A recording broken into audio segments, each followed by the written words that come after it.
Hey everybody, welcome back to The Remnant. Welcome back to The Remnant. We're here again to do another chapter of Eli.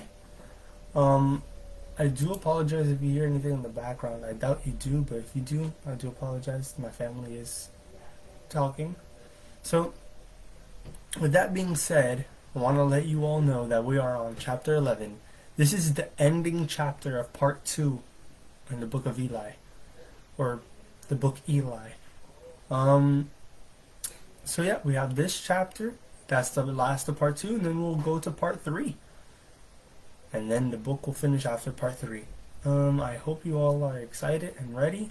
This is gonna be a very, very fun rest of the book.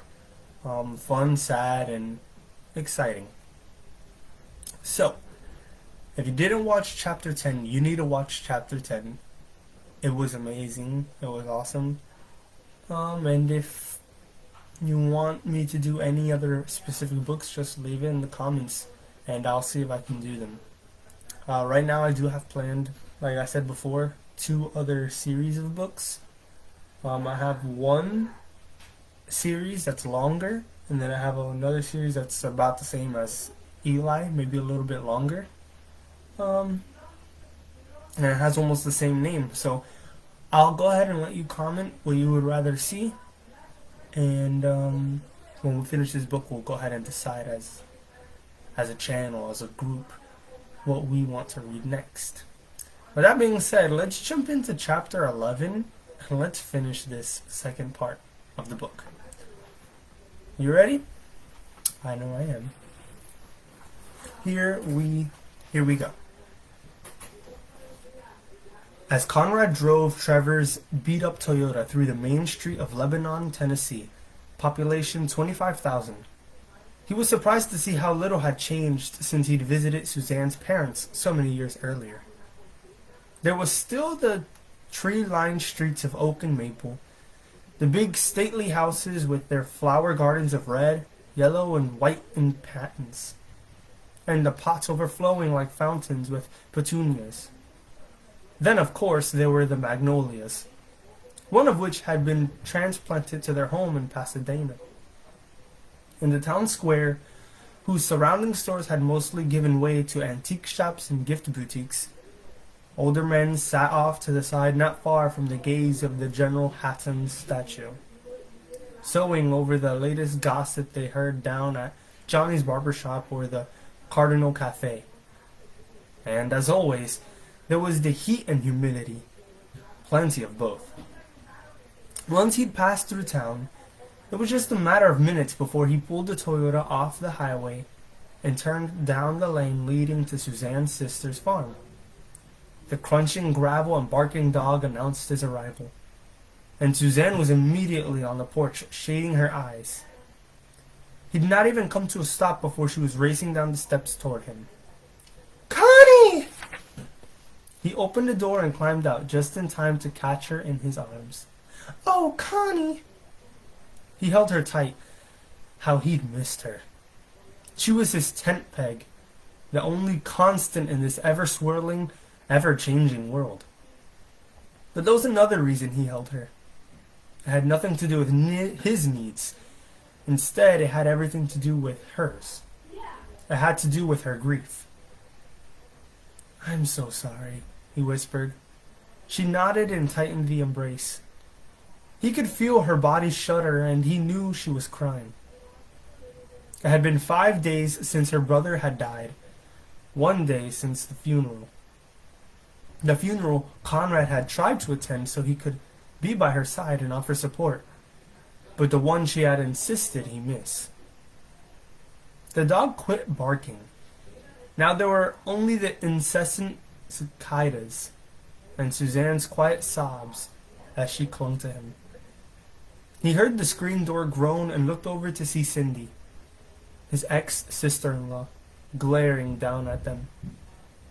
She was a strong-willed woman who had no need to remarry after her divorce some 30 years earlier. She and Conrad had never been friends, even in the best of times. And once his affairs had started, Cindy was the primary force behind Suzanne's filing for divorce, Not that he blamed her. He would have probably given Suzanne the same counsel had he been asked. But now, for Cindy to see the two of them together, after he'd put Suzanne through, well, he could only imagine what she was thinking. They pulled back for a moment, just long enough for Suzanne to kiss him and for him to taste the saltiness of her tears, before they fell back into another embrace. "I'm sorry I missed the service," he said. She pulled back again, forcing a smile at him through her tears. "Liar." "What do you mean?" "My whole family was here, even Julia. You're tough, but facing all of them at the same time, I don't think so." "I would have been here in a second if you insisted I stay." She embraced him again. "I know." "Is Julia—" He swallowed. "Is she still here?" Suzanne shook her head. "She left right after the service." Conrad nodded, feeling the familiar sadness. In the old days, he'd been able to avoid it with work or some other distraction, but not anymore. Not since Eli had begun stripping away his defenses. Not since he was becoming more and more vulnerable. "Where are the others?" Suzanne asked. "Where's Eli?" "Right behind me. I wanted to get here just a little before them," and the dog resumed barking. They both looked out toward the road. A convoy of 8 or 9 vehicles began pulling into the lane with Will's camper in the lead. Conrad stole a glance at the porch and caught Cindy watching stoically. She was not going to like this. He turned back toward the convoy. He saw Eli sitting in the front vehicle, across the seat from Will. A moment later, Suzanne was racing toward him. "Eli! Eli!" The camper pulled to a stop behind the Toyota. Eli opened the door to step out, and there was Suzanne to greet him, throwing her arms around him. When they finally separated, he looked into her eyes. "How are you?" he asked quietly. She nodded, glancing away, obviously trying to not cry. "Suzanne?" She continued looking away. "Suzanne, look at me." Her eyes faltered, then looked back at him. Again he asked, "How are you?" When she spoke, her voice was thick. "It's just... if you had been here, I know you could have healed him. I know he wouldn't have died." "Your brother will rise again." "I know." She nodded, glancing away and wiping the tears. "On Resurrection Day, of course, but..." "Suzanne. Suzanne, look at me." His voice was firm but growing in emotion. "Look at me." She turned to face him. "I am the resurrection, Suzanne. I am the life. Anyone who believes in me and dies will come back to life again. Anyone who lives and believes in me will never die but live forever. Do you believe that?" She swallowed hard, blinking back the tears. "Do you believe it?" he repeated. "Yes," she choked. "I believe you are the Messiah, the Son of God." But that was all she could say before emotion overtook her. Immediately, Conrad was at her side. When he looked at Eli, the young man's eyes were also brimming with tears. They spilled onto his cheeks and tracked down his face. Conrad had seen Eli moved with compassion before, but never quite like this. Maybe he finally realized his mistake. Maybe now he saw that he should have come earlier before it was too late. "Where have you buried him?" Eli asked, struggling to speak through his emotion. "At Cedar Grove Cemetery," Suzanne answered. "The old part of town." Eli nodded. Then looking over to Conrad, he said, "Connie, I want you to get a permit." "A permit? For what?" "To exhume the body." Conrad's jaw dropped. "Eli, He's dead and buried. I know.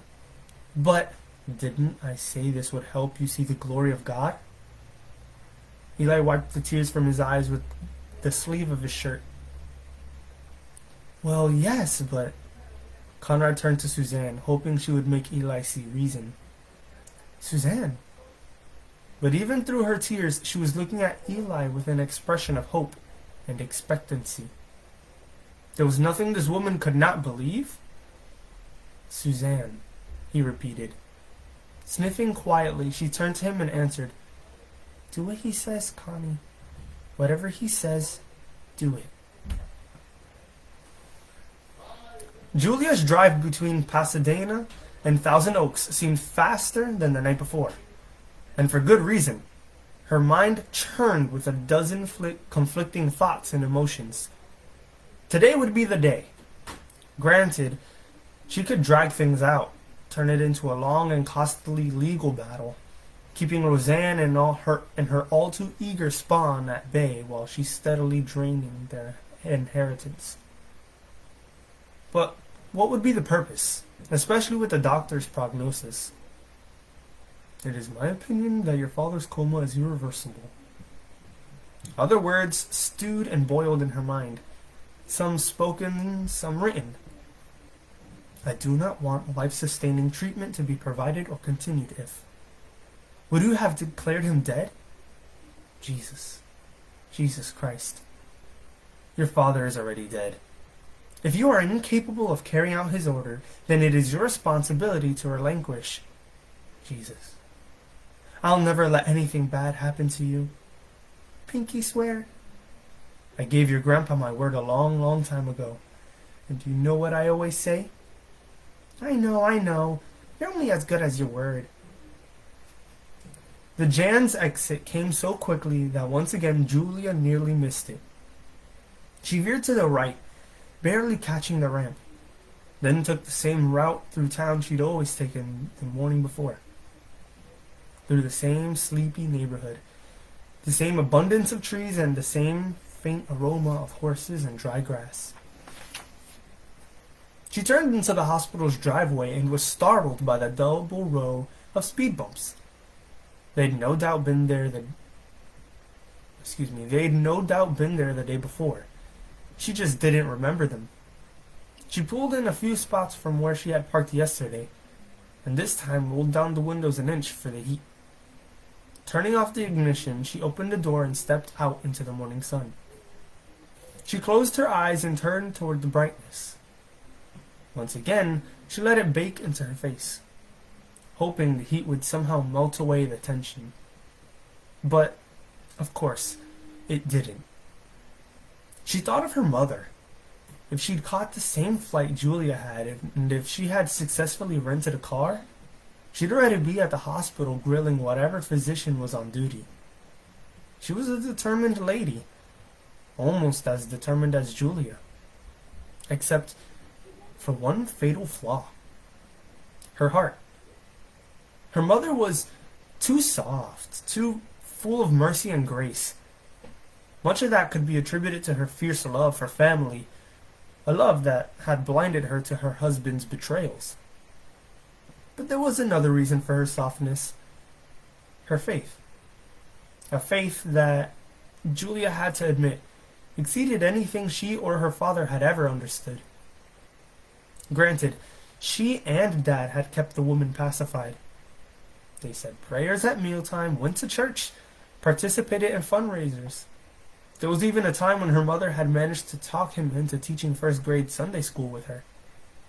But none of it stuck. At least not for Dad, and certainly not for Julia.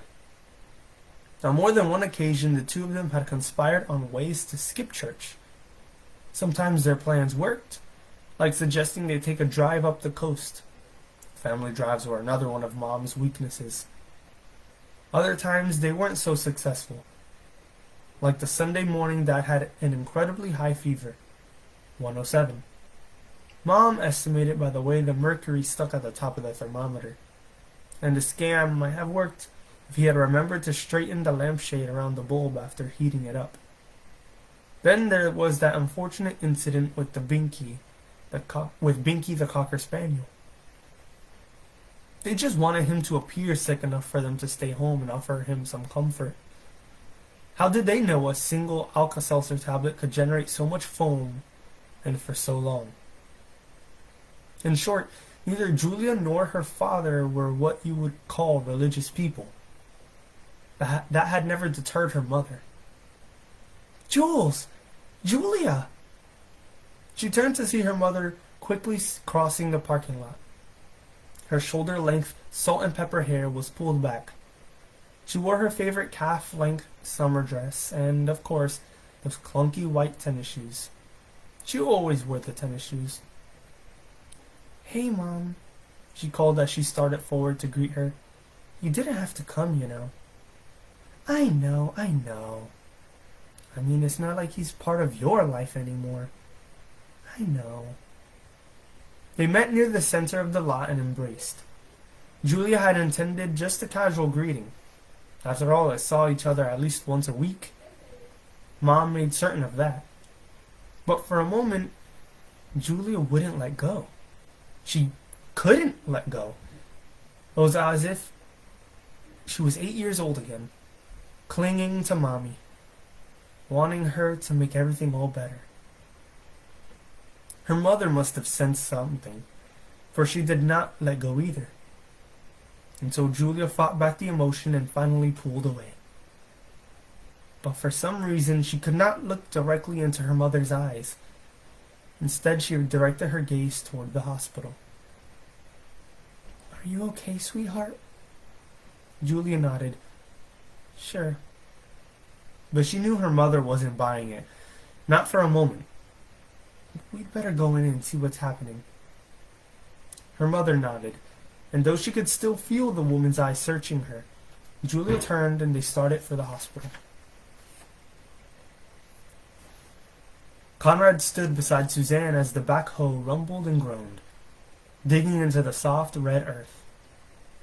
They were near the back of the Cedar Grove Cemetery, the oldest of Lebanon's cemeteries. It was rich in history and with many of the tombstones dating as far back as the Civil War. In fact, General Hatton himself was buried beneath this hollowed sod.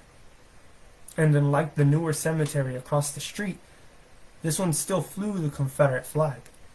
High above loomed ancient cedar boughs, protecting the crowd from the late morning sun, while at the same time steaming and dripping from an earlier downpour. 2 Wilson County deputies and 2 Lebanon police officers did their best to hold back the press and curious onlookers. And there were plenty of both. Conrad guessed about 250. He recognized some of the reporters, though most of the networks used talent from their local affiliates, except in the case of Gerald McFarland. Excuse me. Lately, every time they turned around, McFarland was there with his crew. It had become clear to everyone, perhaps even to Eli, that EBN's interest was more than just news. It was now a personal vendetta. If not for McFarland, then at least for his boss, Dr. Kirsten. There were other onlookers, like the silver-gray Taurus with the government license plates. It was parked on one of the other lanes, windows rolled up, engine idling. The 2 men never bothered to get out. They didn't need to. They could make their observations and file their reports more easily from the comfort of the air-conditioned vehicle. Then there were the locals. Disturbing the rest of the dead did not go down well in these parts, and had given the citizens plenty of opportunity to work themselves into a frenzy. In fact, if Suzanne's family had not been such a long time and good friends with one of the county judges, it was doubtful a permit would have been issued. But it had been issued. It had taken 3 days, but it had been issued. "Okay, hold it," the head groundskeeper, a small, stocky man, shouted. "We've hit the vault." The backhoe driver dropped his machine into neutral and let it idle. "Excuse me."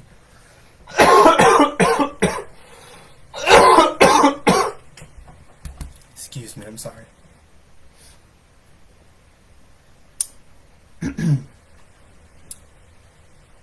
lost my spot. Okay, I found it. The backhoe driver stopped his machine into neutral and let it idle. The groundskeeper motioned to another worker, a young Latino, who nodded and hopped into the narrow, 4-foot deep hole with a shovel. The backhoe operator climbed off his rig and joined him. They began scooping off dirt and digging around the lid of the concrete vault. Even from where he stood, some 20 feet away, Conrad could smell the damp, musty earth. The odor concerned him. He knew nothing about embalming. He had no idea how long its effects lasted, but he knew the body had now been in the ground for 4 days. 4 days. Surely some decomposition have had to set in. And with that, most likely the smell. Conrad had smelled rotting flesh in hot, humid conditions once before. Excuse me. Give me 1 second.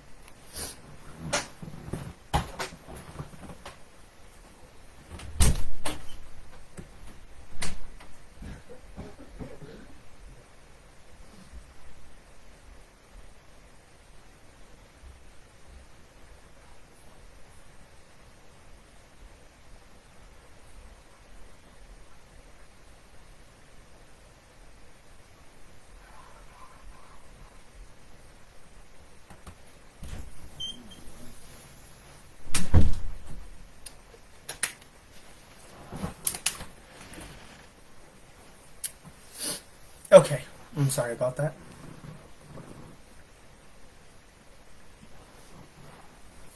Okay, here we go. We continue on. The backhoe driver dropped his machine into neutral and let it idle. The groundskeeper motioned to another worker, a young Latino, who nodded and hopped into the narrow 4-foot hole with a shovel. The backhoe operator climbed off his rig and joined him. They began scooping off dirt and digging around the lid of the concrete vault. Even from where he stood, some 20 feet away, Conrad could smell the damp, musty earth. The odor concerned him. He knew nothing about embalming, had no idea how long its effects lasted, but he knew the body had now been in the ground 4 days. 4 days. Surely some decomposition had to have set in. And with that, most likely the smell.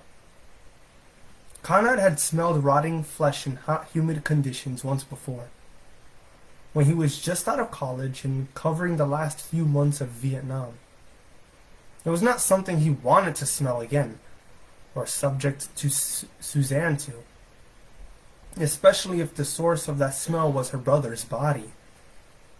But when he had confronted Eli earlier about the issue, his response was the same as it had always been.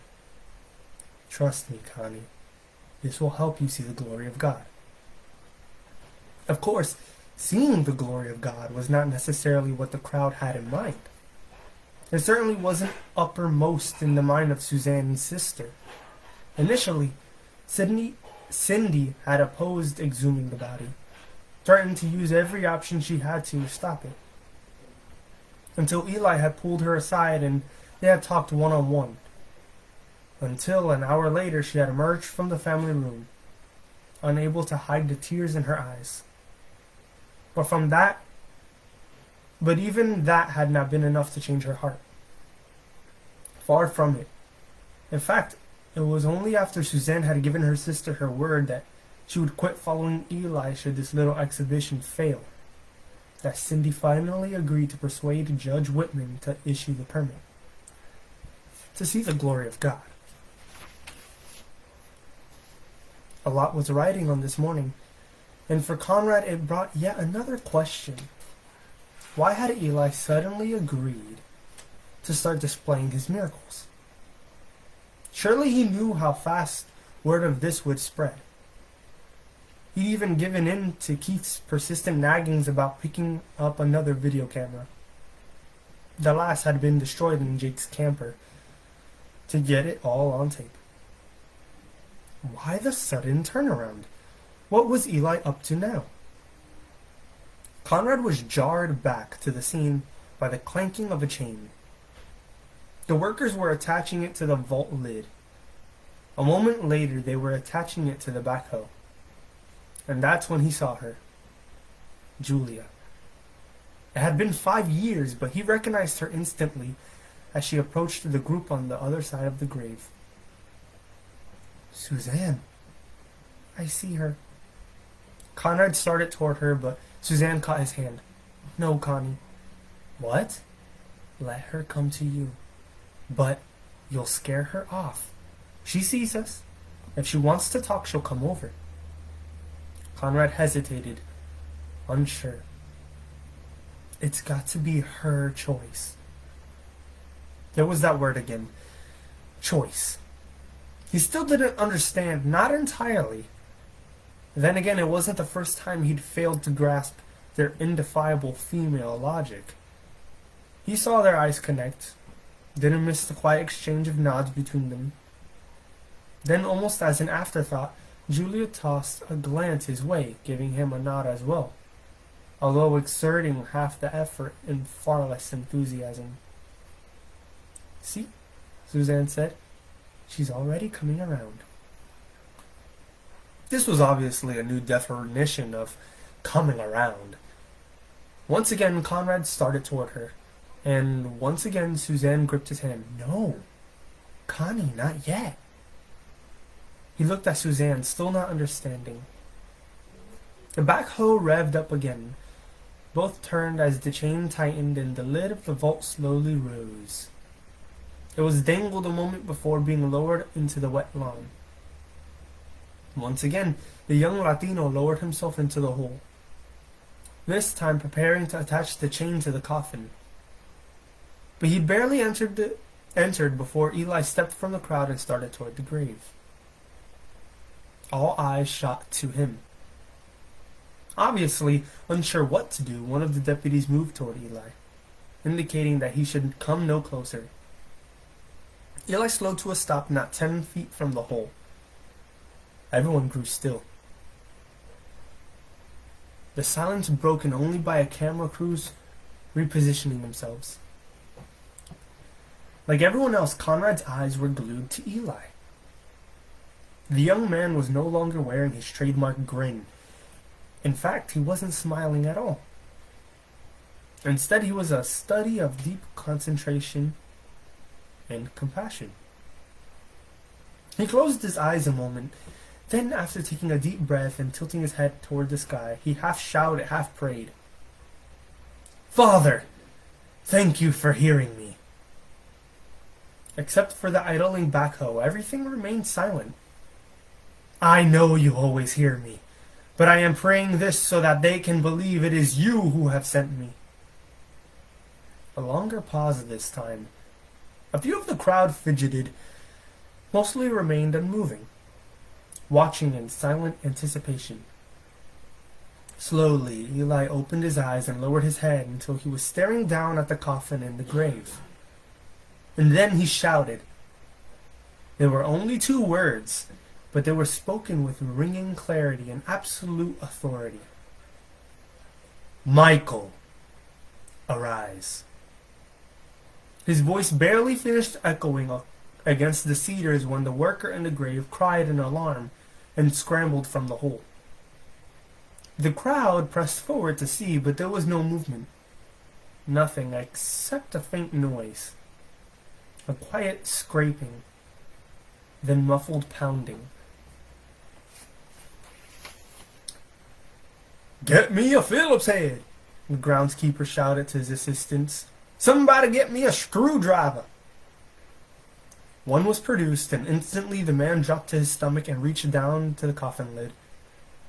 The pounding and scraping grew louder, more violent. The crowd leaned forward, exchanging nervous glances with each other. Conrad strained to listen. Were those muffled cries? Others appeared to hear them too. So did Suzanne. Her grip tightened on Conrad's arm. Suddenly, the coffin lid flew open. The groundskeeper leaped back with a scream as the crowd gasped, and for good reason. Because there, down in the casket with the top half of its lid thrown open, Suzanne's brother was struggling to sit up, gasping for breath, filled with panic from being trapped inside. He looked around wild-eyed, obviously disoriented.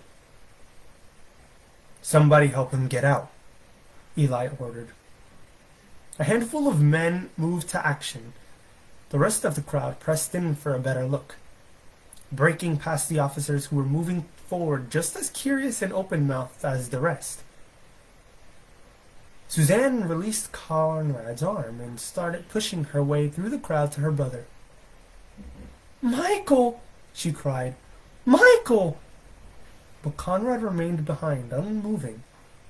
He vaguely took notice of the news crews pushing and shoving forward, of the shouts and cries. It was true, just as Eli had predicted. He glanced down at his watch. It was only 11:45 a.m. In a matter of minutes, videotapes would be sent back to stations and beamed to networks where they would be edited in time to make every national and local news program of the evening. It was an amazing feat of publicity, better than anything he or Keith could have dreamed up. But in less than 6 hours, Eli Shepherd, who had been written off as an egotistical crackpot, would become the talk of an entire nation, perhaps of the world, that you might see the glory of God.